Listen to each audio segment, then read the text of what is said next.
The topic that I will be presenting on is the spiral of silence theory, and that is the idea that people will not express their opinion on a subject if they believe that it is unpopular.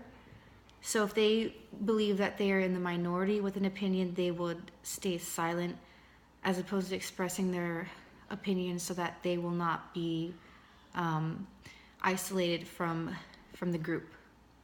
The theory was developed by Elizabeth Noel Newman, and Servin, Tankard, and Glenn and MacLeod all contribute works to this theory. Newman hypothesized that the media plays a role in this phenomenon and that people gauge public opinion based off of the media. So, depending on how the media is portraying a certain subject, that is how people will perceive the general public opinion would be. Glenn and MacLeod believe that the spiral of silence is supported by the presidential election of 1980 when Ronald Reagan beat Jimmy Carter.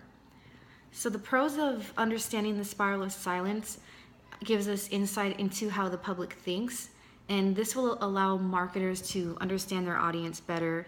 And keep in mind that polls they conduct do not always accurately depict the consumer and the consumer's attitudes and beliefs. Cons to this theory is it has not been completely supported by studies. Glenn, Hayes, and Shannon's 1997 study concluded that the theory was weak. A media example of this theory is the 2016 presidential election, and I believe it's a prime example of the spiral of silence. During the election, many media outlets openly criticized all of the candidates, especially Donald Trump. This was not only from liberal media outlets, but also from conservative ones as well. Supporters of Trump were depicted as uneducated at best and racist at worst.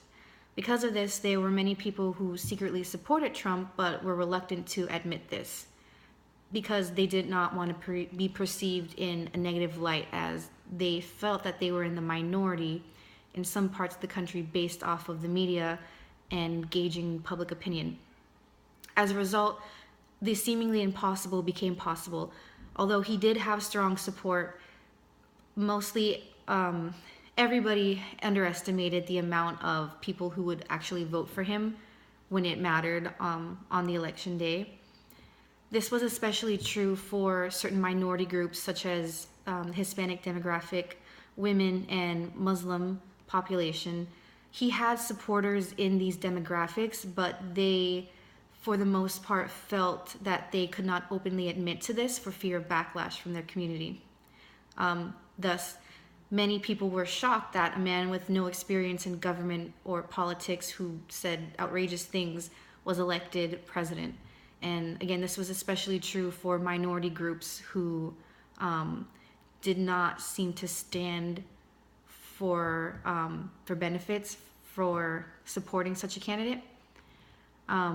So in conclusion, the spiral of silence is the idea that people will not express their true feelings if they believe that their opinion may make them an outcast in society, and so that the polls and the statistics we see may not accurately reflect how people actually feel.